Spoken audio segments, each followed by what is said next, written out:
Hai, aku Vanessa Ines. Jadi ini lagi ada di segmen merinding ya. Nah, aku tuh punya cerita merinding. Itu baru terjadi, kayaknya baru semingguan yang lalu. Apakah itu? Jadi menjelang tahun baru kemarin, gue syuting film. Syuting film itu di Puncak, ya lebih tepatnya ada di daerah Ciloto. Terus kita itu sebenarnya di sana cuma 4 hari, tapi kita nambah 1 hari. Sedangkan kata orang-orang yang ada di situ, sebenarnya perjanjiannya 4 hari. Nah, bingung nih perjanjiannya gimana? Kan? Perjanjiannya tuh gimana kok ada ngomong perjanjian ya kan? Terus pas kita di hari terakhir di villa itu, jadi villanya tuh besar banget. Villanya besar banget, dia ada 3 lantai.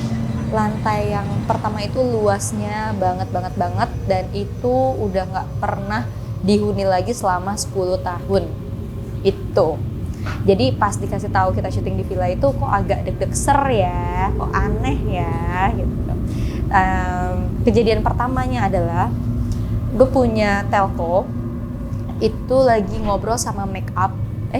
Kok tiba-tiba nggak deng? Gue lagi sama telco sama make up, kita bertiga, kita lagi cerita-cerita, suara kita pelan, tapi mereka lagi pada take yang di luar. Nah, pas mereka lagi take nih, itu tuh nggak ada adegan teriak-teriak. Tiba-tiba di HT bunyi, gresek. Tiba-tiba bilang, Taki itu nama telkonya. Sedangkan kita bertiga langsung, bentar, ada yang manggil Taki, kok manggilnya kayak gitu? Langsung Taki keluar nanya, hei, ini siapa yang manggil gue? Enggak ada yang manggil lo. Oke, jadian pertama. Yang kedua, set gue lagi ada di atas, lagi ada di lantai 2. Tiba-tiba gue ngelihat kamar itu bener-bener kosong. Terus lemarinya lemari tua, ada kaca, TV-nya masih TV tabung yang kecil. Kamar mandinya itu nggak ada pintunya.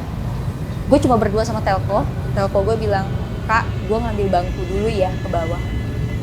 Entah kenapa gue ngerasa di situ tuh auranya negatif banget dan itu kencang banget. Gue sampai merinding, gue sampai bilang, Ki, lo jangan kemana-mana. Gue cuma mau ada di sini aja berdua gitu kan. Gue nggak mau ditinggal sendirian lo, tapi Kak kan masih siang. Itu kejadiannya siang. Tapi kan masih siang. Enggak, tetap aja, gue nggak mau nggak ada orang gitu. Gue maunya berdua di sini. Entah kenapa di situ gue kayak ngerasa energinya itu nggak enak banget. Di hari terakhir yang katanya kita nambah hari itu asisten temen gue tiba-tiba loncat dari bangkunya, dia kejang-kejang, dia kesurupan. Gue baru pertama kali ngelihat real orang bener-bener kesurupan. Itu kita kalau deketin dia, misalnya kita terpengaruh, itu mual banget. Itu perut mual, terus kepala agak pusing, sampai akhirnya gue ngejauhin dia lagi tiduran, dipegangin 6 orang, dia teriak-teriak, jangan lama di sini, dia teriak-teriak itu kan. Gue udah bilang kan, gue udah kasih peringatan, tadi aja gue ngeluarin ular gitu. Dia sempat ngeluarin ular, tapi pas adegan temen gue, itu kata temen gue, nggak pernah kemarin ada ular di sini, tiba-tiba ada ular tuh. Terus dia tingkahnya tuh kayak anak kecil, ngeronta-ronta segala macam. Ternyata ruangan yang dipakai talent, yang notabene-nya gue nggak pernah ke sana karena gue ngeliat energinya di sana tuh nggak bagus. Itu kamarnya dia. Dan usut punya usut, villa itu adalah tempat pesugihan. 10 tahun nggak ada pengunjung. Ternyata tempat pesugihan. Terus kita yang kayak, yuk kita selesaiin aja yuk yang cepat aja deh, yang bisa dibuang, yang bisa diambil. Plot twist tuh. Pesugihannya itu jadi, gue nggak tahu ya ini bener apa enggak, tapi percaya nggak percaya ini tuh bener adanya, karena kita kan ngadepin orang yang kesurupan kan, itu nggak mungkin ngada-ngada. Jadi pesugihannya ini katanya sih zaman Jawa dulu, zaman Jawa yang masih pakai kemben gitu, terus ibunya tuh disiksa.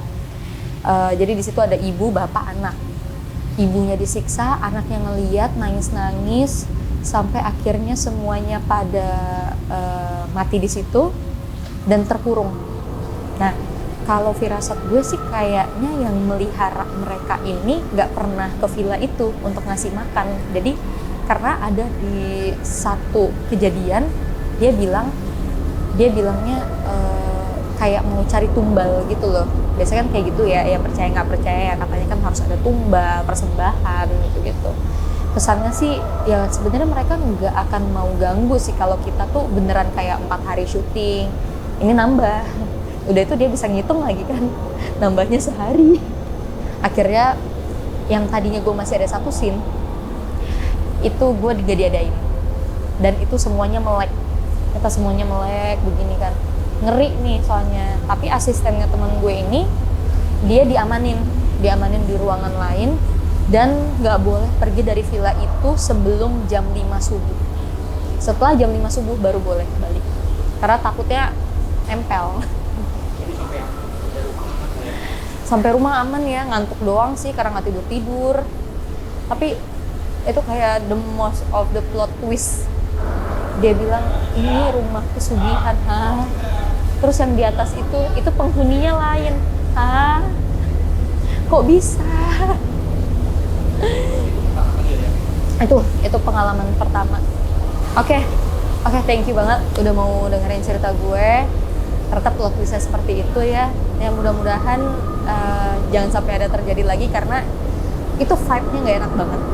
Dan kita kayak selalu ngerasa takut, aduh si ini asistennya bakal ngejer orang nggak nih gitu kan. Karena energinya kuat banget. Sampai sutradara gue tuh sininya ada kecakar. Terus teman-teman gue yang lainnya tuh pada kecakar semua gitu. Jadi semoga tidak terjadi lagi ya. Amin. Thank you.